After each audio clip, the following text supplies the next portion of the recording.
नमस्कार, स्वागत है आपका न्यूज चक्र में। कार्यक्रम शुरू करने से पहले आप सबसे मेरी एक अपील कि मेरे इस कार्यक्रम को अपने व्हाट्सएप या एसएमएस के जरिए कम से कम 5 कॉन्टैक्ट्स के साथ, अपने 5 दोस्तों के साथ साझा कीजिए, इसे फॉरवर्ड कीजिए ताकि आप और हम सब मिलकर गोदी मीडिया के नफरती प्रोपेगेंडा को धराशायी कर सकें।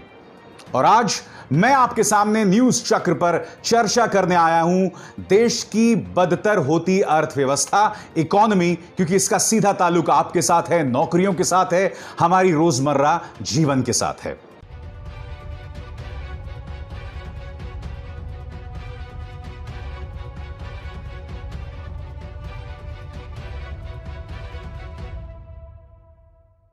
और जो बड़ी खबर सामने उभर कर आई है वो कि देश की जीडीपी में 23% की गिरावट आई है और यह कहा जा सकता है कि इस वक्त हमारी जीडीपी जो है -23% है। अब ये जीडीपी क्या है, पहले मैं आपको बताता हूं। जीडीपी किसी भी देश की आर्थिक सेहत को मापने का सबसे जरूरी पैमाना है। जीडीपी किसी खास अवधि के दौरान वस्तु और सेवाओं के उत्पादन की कुल कीमत है। भारत में जीडीपी की गणना हर तीसरे महीने यानी तिमाही आधार पर होती है।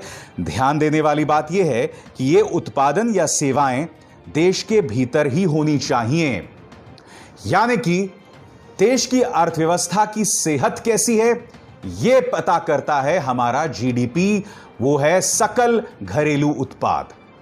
और आज की तारीख में जो आपसे यह कह रहा है ना कि हमारी जीडीपी इसलिए गिरी क्योंकि देश में कोरोना संकट था या देश कोरोना संकट का सामना कर रहा था, तो उससे बड़ा झूठ नहीं हो सकता।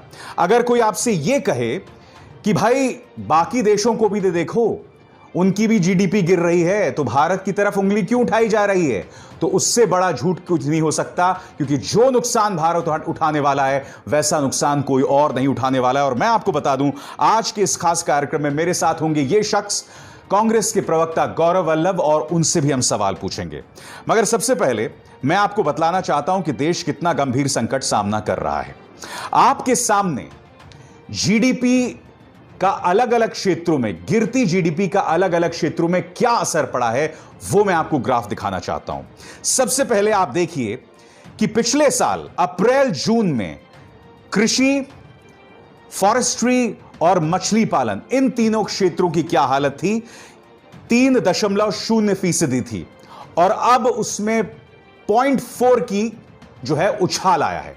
यानी कि यह एकमात्र क्षेत्र है जो पिछले 1 साल में सुधरा है। कृषि क्षेत्र सुधरा है, मछली पालन क्षेत्र सुधरा है और फॉरेस्ट्री का क्षेत्र सुधरा है। अब बाकियों की बात करते हैं।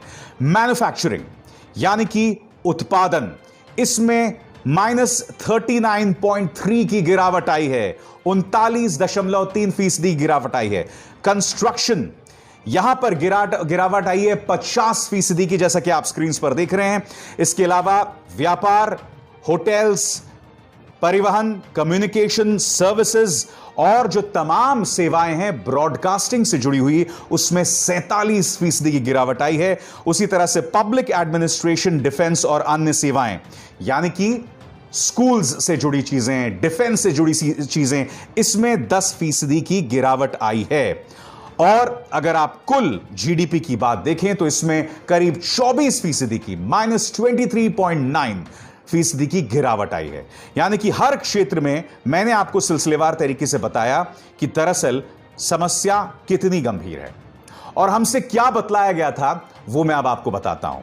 जब हमारी इकोनॉमी गिरती है तो हमारी फाइनेंस मिनिस्टर कहती है वो एक्ट ऑफ गॉड है, यानी कि भगवान का काम है। तो मैं आपको बतलाना चाहता हूं कि बीजेपी ने हमसे क्या वादा किया था। ये कुछ दिनों पहले का उनका ये बयान देखिए। While the world continues to grapple with economic bloodbath, with major economies projected to register negative growth in the aftermath of COVID pandemic, India will be a shining spot with positive growth in 2020. BJP ने वादा किया था कि जब GDP आएगी तो भारत की स्थिति बेहतर होगी। और उन्होंने क्या आकलन किया था यह आपकी स्क्रीन पर। भारत की स्थिति सबसे ऊपर बताई थी भारतीय जनता पार्टी ने। क्या कहा था? India 1.9, China 1.2, United state -5.9। तो भारतीय जनता पार्टी ने जो वादा किया था वो पूरी तरह से धराशायी हुआ है। अब मैंने कार्यक्रम की शुरुआत में आपसे क्या कहा था कि तमाम जो समर्थक हैं इस सरकार के, वो ये कह रहे हैं कि भाई दूसरे देशों में भी तो देखो, वहां पे भी तो गिरावट आ रही है। अब मैं आपको एक ऐसा आंकड़ा दिखाना चाहता हूं जिससे पता चलता है कि इस वक्त पूरी दुनिया में इकोनॉमी को लेकर भारत की सबसे बदतर हालत है। वो ग्राफिक आपके स्क्रीन पर ये देखिए। जापान में -7.6% की गिरावट आई है जीडीपी में। यूएस में, अमेरिका में -9.5 जीडीपी है। जर्मनी में -10.1 जीडीपी है। कनाडा में -12 जीडीपी है। इटली में -12.4, फ्रांस में -13.8, यूके यानी कि ब्रिटेन में -20.4 और भारत में इस वक्त जीडीपी है -23.9। भारत की सबसे बदतर हालत है। कुछ लोग यह कह रहे हैं कि भाई ये बाकी देशों को भी तो देखो, भारत में डर की जरूरत नहीं है। तो मैं बहुत ही सरल शब्दों में आपको एक चीज बतलाना चाहता हूं। अगर आज की तारीख में अंबानी, अडानी, अगर उनके कंपनी में -25% की गिरावट आती है, 25% की गिरावट आती है, तो उन्हें कोई असर नहीं पड़ेगा। लिहाजा अमेरिका, ब्रिटेन, फ्रांस, इटली जैसे विकसित देशों पर इसका ज्यादा असर नहीं पड़ेगा। मगर जब एक गरीब देश पर इसका असर पड़ता है, जब एक गरीब की जेब पर 25% की गिरावट आती है, तब आप भी जानते हैं उसकी क्या हालत होती है। उसके लिए एक एक पाई मायने रखता है। इसलिए भारत, जहां गरीबों की इतनी बड़ी तादाद है, वहां पर अगर 24% की गिरावट आई है जीडीपी में, तो वह अपने आप में बहुत चिंताजनक खबर है। और कुछ लोग कह रहे हैं कि यह सब कोरोना की वजह से हुआ है। अब मैं आपको एक और ग्राफिक दिखाता हूं जो आपकी स्क्रीन पर है। पिछले 2 सालों से लगातार हमारी जीडीपी में गिरावट आ रही थी। यह देखिए, 31 अगस्त 2018 8.2%, यह बाद में गिर के 7.1% होता है, फिर 6.6, उसके बाद 5.8%, फिर 5%, फिर हल्की सी उछाल आती है 5.1%। 28 फरवरी 2020 में 4.1% और फिर यह 3.1% हो जाता है। और अब 31 अगस्त 2020 को यह आंकड़ा -24%, यानी कि हमारी जीडीपी अब नीचे आ गई है। तो आप में से इस सरकार के जो समर्थक आपसे यह कह रहे हैं कि यह सब इसलिए हुआ है क्योंकि कोरोना है, तो मैं आपको बता दूं पिछले 2 सालों से लगातार हो रहा था। इस सरकार के पास कोई योजना नहीं है। वह आपको सुशांत सिंह राजपूत, रिया चक्रवर्ती पर झूठी और जहरीली खबरों के जरिए आपको ऑक्यूपाई रखना चाहता है। हिंदू मुस्लिम की डिबेट्स में आपको भ्रमित करके रखना चाहता है। जो असली मुद्दे हैं उससे आपका ध्यान भटकाना चाहता है। मैं आपको बता दूं कि राहुल गांधी ने इस मुद्दे को आज से कई महीनों पहले उठाया था, जब देश में लॉकडाउन होने वाला था। उस वक्त राहुल गांधी ने क्या कहा था, आप सुनिए। मैं पहले से कह रहा हूं कि आर्थिक सुनामी आने वाली है। कोविड से पहले मैं कह रहा था और अब मैं कह रहा हूं कि 100% आर्थिक सुनामी आ रही है। और मैं सरकार से कह रहा हूं, हर रोज कह रहा हूं कि आप प्रिपरेशन करना शुरू कर दीजिए। सरकार कोई प्रिपरेशन नहीं कर रही है, बस मतलब वही यहाँ पे मतलब वही अपने मतलब उल्टी सीधी बातें करते रहते हैं। और जैसा कि कार्यक्रम की शुरुआत में मैंने आपसे बताया था, मेरे साथ होंगे कांग्रेस के नेता गौरव वल्लभ। आइए उस इंटरव्यू का रुख करते हैं। तो मेरे साथ जुड़ गए हैं कांग्रेस के प्रवक्ता गौरव वल्लभ। गौरव वल्लभ, आप काहे का जीडीपी इकोनॉमी का रोना रो रहे हैं? देश की जनता को गोदी मीडिया ने तो सुशांत सिंह राजपूत, रिया चक्रवर्ती जैसे अहम मुद्दों में उलझा कर रखा हुआ है। और अगर उस मुद्दे में भी उलझाया रखता तो बात समझ आती, मगर उसमें भी पूरा जहरीला प्रोपेगेंडा और कई चैनल्स में तो झूठा प्रोपेगेंडा भी चलाया जा रहा है। देश की जनता को कहां जीडीपी से लेना देना है, कहां उन्हें अर्थव्यवस्था से लेना है गौरव भाई? अविशाल जी, देश का युवा कह रहा है ये दिल मांगे मोर, और वो मोर पीकॉक नहीं, पीकॉक तो हमने देख लिए। और वो कह रहा है हमको इकोनॉमी और जॉब्स में मोर चाहिए, जीडीपी में मोर चाहिए। MORE मोर कह रहा हूं क्योंकि आजकल मोर एक दूसरा भी चल रहा है, कई लोग मोर के साथ घूम रहे हैं। तो मुझे लगता है युवाओं को, देश के लोगों को, सैलरीड क्लास लोगों को, देश के ऐसे व्यक्ति को जो सच्चा हिंदुस्तानी है, जिसको देश से प्यार है, उसको जीडीपी से जरूर सरोकार है। क्योंकि मोर और कुत्तों की बातों से देश नहीं चलता है। मोर और कुत्तों की बातों से नहीं, जीडीपी से देश चलता है। कोल्हापुरी हवाई चप्पल से देश नहीं चलता है कि कोल्हापुरी हवाई चप्पल होटलों में रख दो, ये एक बहुत बड़ा व्यापार है। व्यापार होता है स्टील बनाने से, सीमेंट बनाने से, रोडे बनाने से, इंफ्रास्ट्रक्चर डेवलप करने से, सॉफ्टवेयर इंडस्ट्री को किस तरह उनकी मांगों को पूरा करने से। मोर के साथ मीटिंग करने की बजाय अगर सॉफ्टवेयर इंडस्ट्री के चैंपियंस के साथ मीटिंग की जाए तो जो सर्विस सेक्टर में डिप आया उसको रोका जा सकता है। कुत्तों की बात करने की बजाय अगर मैन्युफैक्चरिंग सेक्टर की समस्याओं पे बात की जाए तो उनके निदान हो सकते हैं। मैं अहम मुद्दे पर आना चाहूंगा, वो है हमारी इकोनॉमी, क्योंकि ये अपने आप में ऐतिहासिक है कि इकोनॉमी की इतनी बदतर हालत अब देश में दिखाई दे रही है। और जब मैं उस पूरे आंकड़े को देखता हूं तो एग्रीकल्चरल सेक्टर को छोड़ के, जिसमें 0.4% की बढ़ोतरी आई है, बाकी तमाम सेक्टर्स में, कंस्ट्रक्शन हो, पब्लिक एडमिनिस्ट्रेशन हो, मैन्युफैक्चर हो, सब में जबरदस्त गिरावट आई है। मगर मुझे चिंताजनक क्या लग रहा है, मैं आपको बताता हूं। भारत की रीढ़ उसका असंगठित क्षेत्र रहा है, अनऑर्गेनाइज्ड सेक्टर, और वो हमारी रीढ़ की तरह काम करता रहा, वो शॉकर की तरह काम करता रहा। और ये कहने में गलत नहीं होगा कि 2008 में जब इकोनॉमिक मेल्टडाउन पूरे दुनिया में आया था तो भारत उस झटके को इसलिए झेल पाया था क्योंकि हमारा अनऑर्गेनाइज्ड सेक्टर, असंगठित क्षेत्र जो है, उसकी रीढ़ मजबूत थी। क्या आपको लग रहा है कि पिछले कुछ दिनों से अनऑर्गेनाइज्ड सेक्टर भी कमजोर हुआ है और उससे वापस पटरी पे लाने के लिए क्या करना होगा? संक्षिप्त में अगर आप मुझे बता सकें।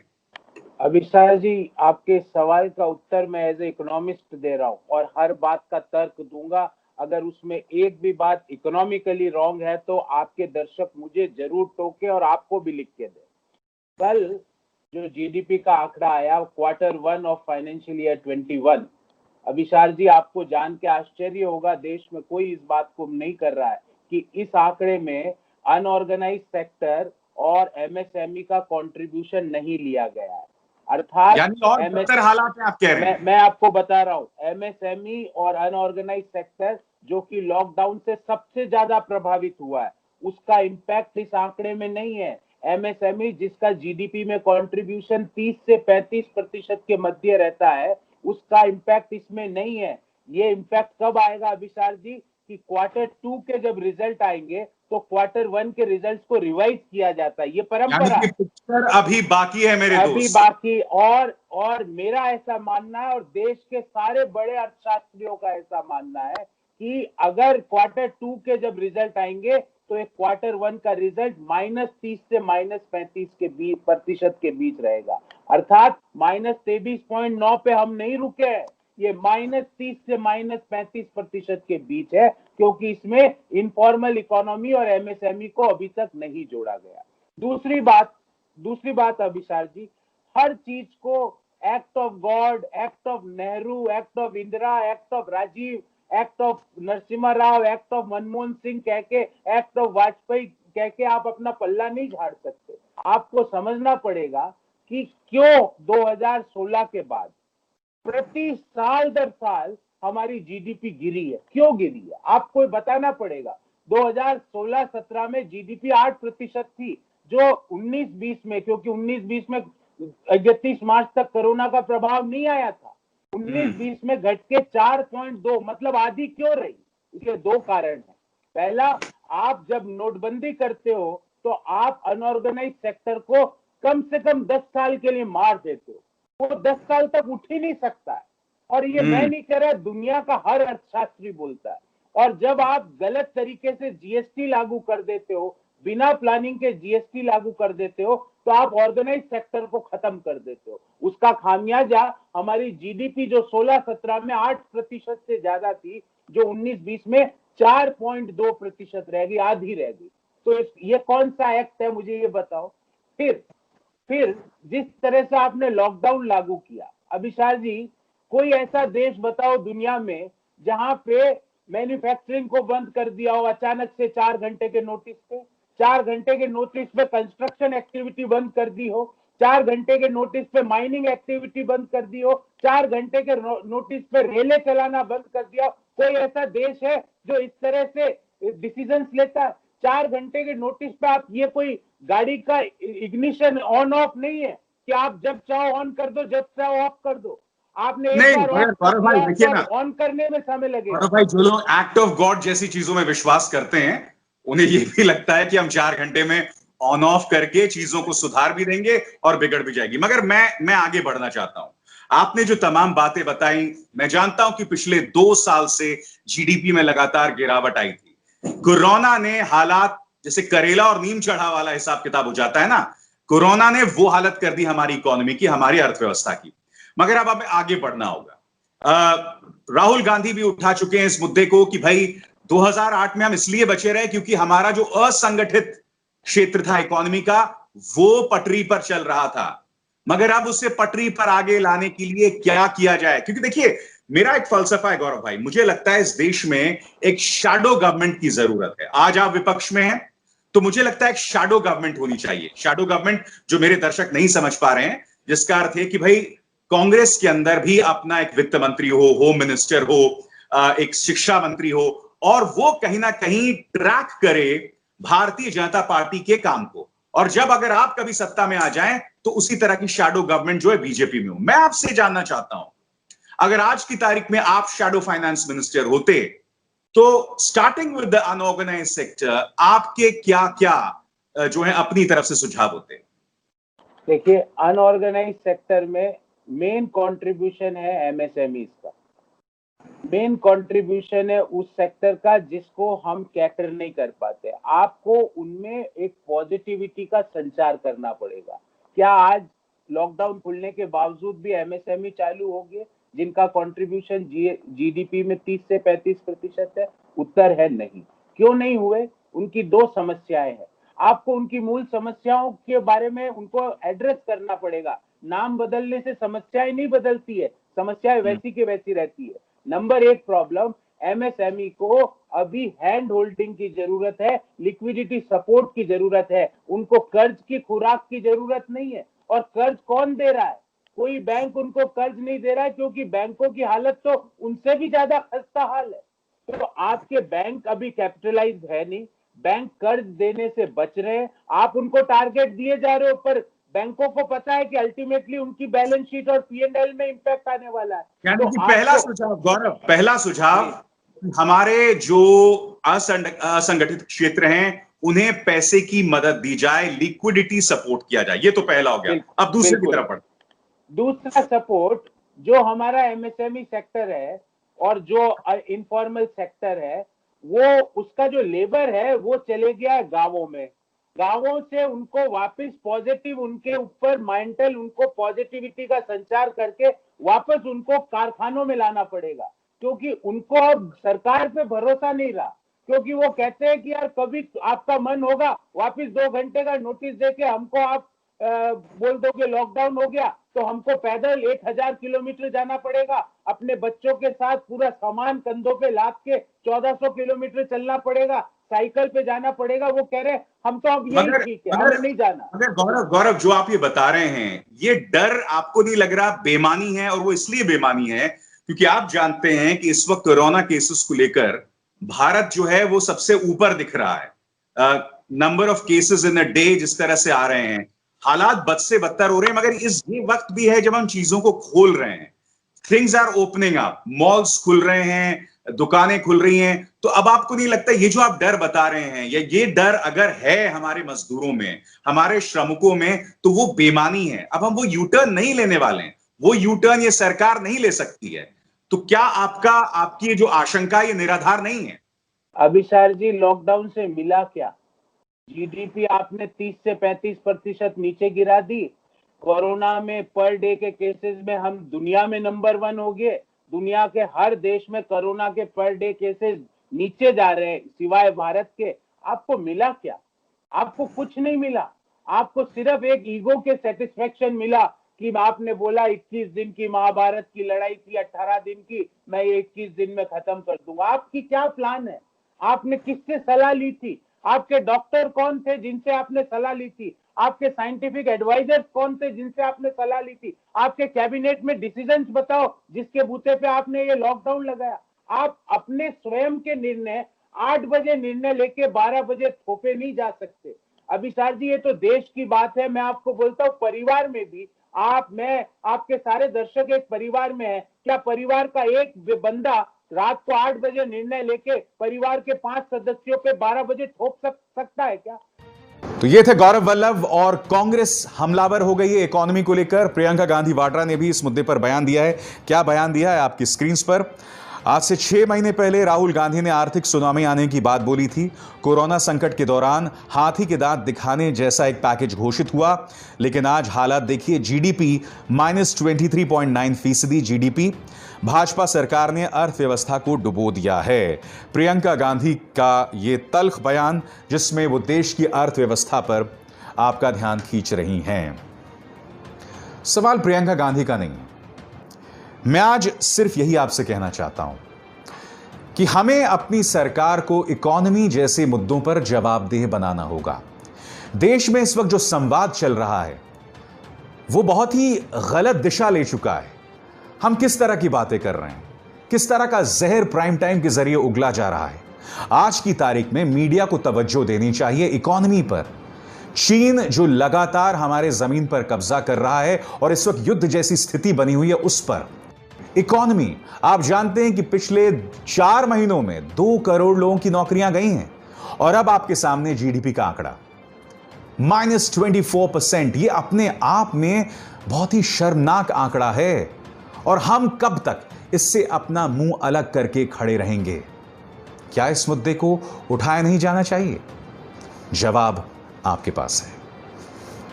नमस्कार।